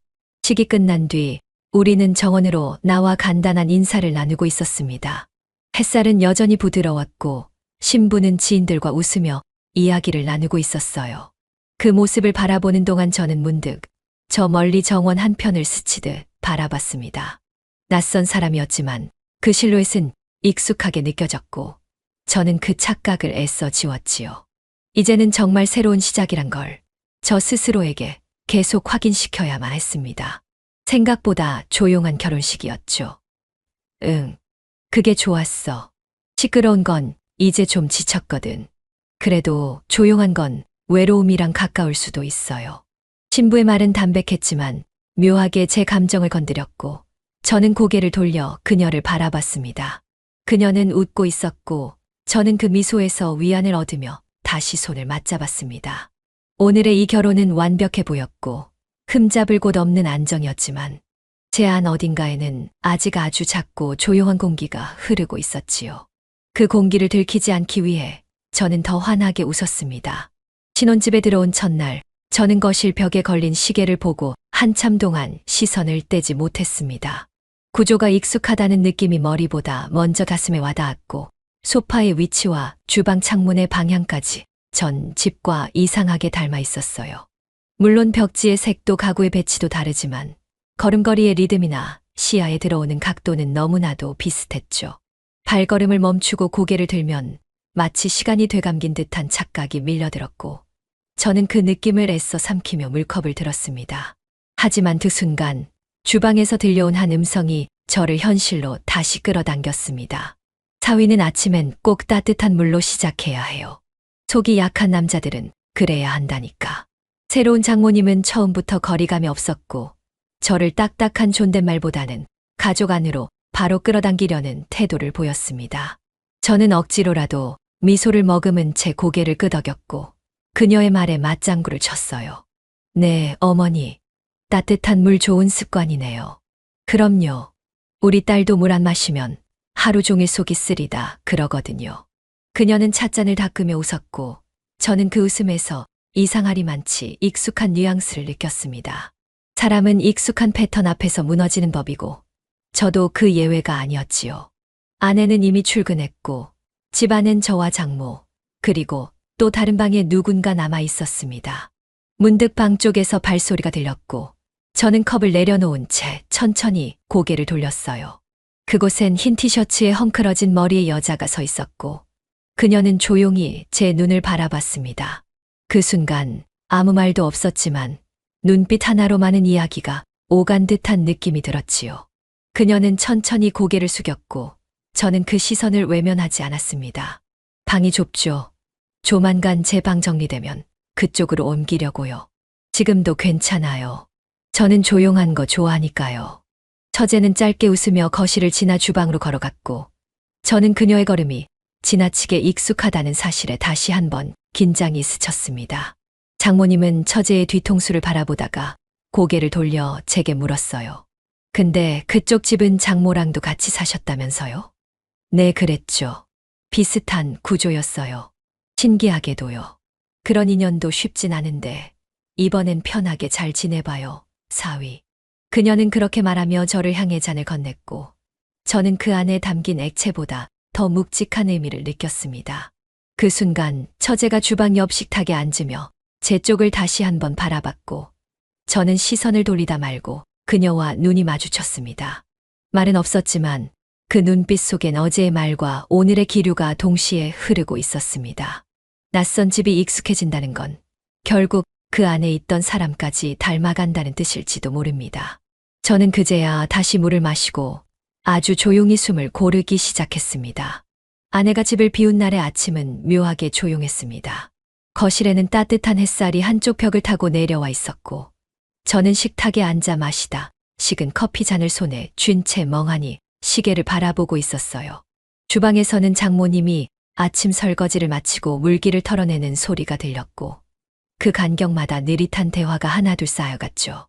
어색하지도 완전히 편하지도 않은 공기가 공간에 퍼져 있었고 저는 그 애매한 경계선에 가만히 앉아 있었어요. 그리고 그 순간 장모님이 문득 고개를 돌려 제게 말을 걸었습니다. 딸보다 사위가 더 든든하네, 요즘은. 저는 살짝 웃으며 고개를 끄덕였고 그 말이 던지는 의미가 농담이든 진심이든 애써 구분하지 않으려 했습니다. 그녀는 앞치마를 벗어 식탁 옆 의자에 걸고는 저에게 물컵을 하나 더 가져다 주었어요. 당신이 있어서 우리 집이 조용한 거예요. 아예 우리 집 아들 같달까. 그 말에 저는 피식 웃었고 그 웃음 속엔 묘한 기분이 스며 있었습니다. 한 번도 장모의 아들이 되고 싶었던 적은 없었지만 지금 이 집안의 남자라는 위치는 의식하지 않을 수 없었습니다.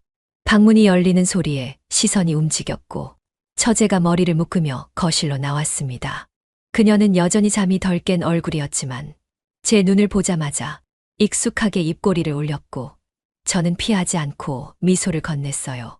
그녀는 소파 등받이에 등을 기대며 말했습니다. 형부 아니, 이젠 뭐라 불러야 하죠? 형부 아닌 형부.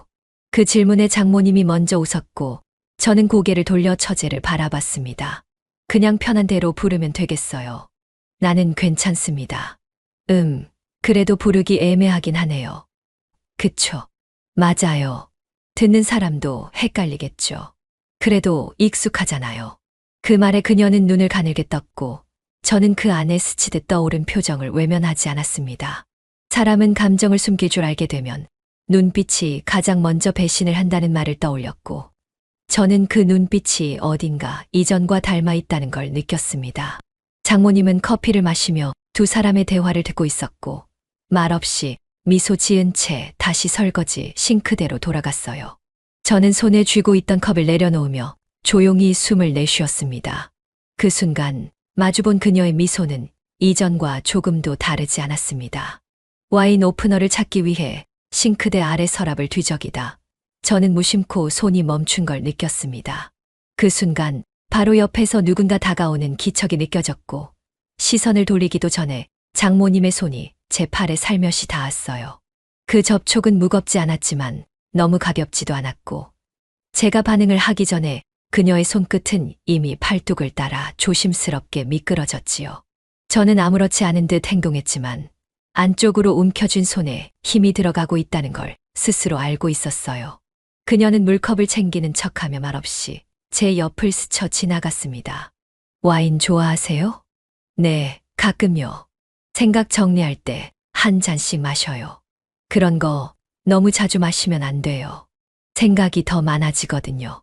그녀는 웃으며 그렇게 말했고 저는 그 말의 끝에 약간의 뉘앙스가 실려 있다는 걸 느꼈습니다. 장모님은 한 손으로 잔을 꺼내며 제 어깨를 다시 한번 툭 치고 지나갔고 저는 그 손길에 더 이상 반응을 보이지 않았어요. 대신 와인병의 마개를 조심스럽게 열며 시선을 잔에 집중했습니다. 바로 그때 복도에서 조심스러운 발걸음이 들렸고 방문이 천천히 열렸다 닫히는 소리가 들렸습니다. 처제였습니다. 그녀는 문을 열어 고개만 내밀고 거실 쪽을 바라보다가 제 시선과 마주치자 놀란 듯 다시 문을 닫았지요. 짧은 순간이었지만 그 안에 담긴 정서는 어제와 다르지 않았고 저는 시선을 거두지 않고 그 문을 조용히 바라보았습니다. 그 순간 제 입에서 혼잣말이 흘러나왔습니다. 똑같군요. 그 말은 듣는 이를 향한 것도 위로의 말도 아니었습니다. 그저 공간의 흐름과 감정의 되풀이에 스스로 내뱉은 짧은 문장이었어요. 눈앞의 장면은 낯설어 했지만 어쩐지 익숙했고 지금 이 집 안의 분위기는 내가 이미 지나온 기억을 되감기하는 것 같았지요. 잔의 와인을 따르며 조용히 숨을 내쉬었고 눈앞의 와인빛이 어쩐지 피처럼 진하게 느껴졌습니다. 그리고 그 감각은 지워지지 않은 채 조용히 잔을 입술에 갖다 댔습니다. 다시 나는 식탁에 앉아 있었습니다.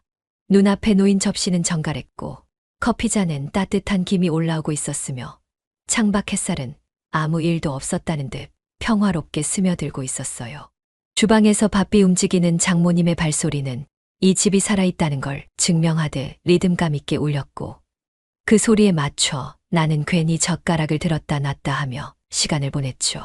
모든 게 새로워했지만 모든 게 다시 익숙해지는 중이라는 걸 부정할 수 없었습니다.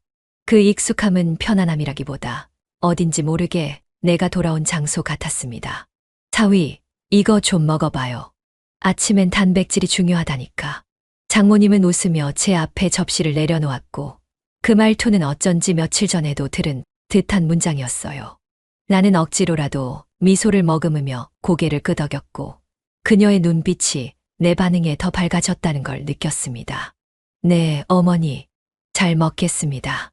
그 순간 방문이 열렸고 익숙한 걸음 소리가 식탁을 향해 다가왔습니다. 나는 고개를 돌리지 않아도 누가 다가오는지 알 수 있었습니다. 좋은 아침이에요. 형부. 형부라고 부르면 또 어색해질걸요? 그럼 뭐라 부를까요? 오빠, 혹은 그냥 이름? 처제는 웃으며 내 맞은편에 앉았고 나는 잠시 시선을 피했다가 다시 그를 바라봤습니다. 그녀의 미소는 변한 게 없었고 그 눈빛엔 다시 시작된 무언가에 대한 확신 같은 것이 깃들어 있었어요. 장모님은 아무 말 없이 그 장면을 지켜보다가 손에 쥔 행주로 식탁 가장자리를 한 번 쓸고는 부드럽게 말했습니다. 이 집 남자는 참 잘 앉아 있어줘서 고맙네. 나는 그 말을 들으며 입꼬리를 올렸고 그 말이 칭찬인지 경계인지 포섭인지조차 구별하지 않았습니다. 그저 이렇게 세 사람이 앉아있는 식탁이 다시 형성됐다는 사실만이 뚜렷했어요. 그리고 그 중심에 내가 있다는 걸 누구보다 잘 알고 있었지요. 처제가 내게 와인 한 병을 건넸고 나는 잔을 꺼내며 작게 웃었습니다. 하지만 그 웃음 안에는 무언가 더 복잡한 감정이 섞여 있었어요. 오늘은 그냥 기분 좋은 하루였으면 좋겠네요. 형부는 항상 그렇게 말하죠. 그게 참 좋았어요. 좋게 살아야죠. 너무 깊게 들어가면 피곤하잖아요. 그게 위로인지 경고인지 모르겠지만요.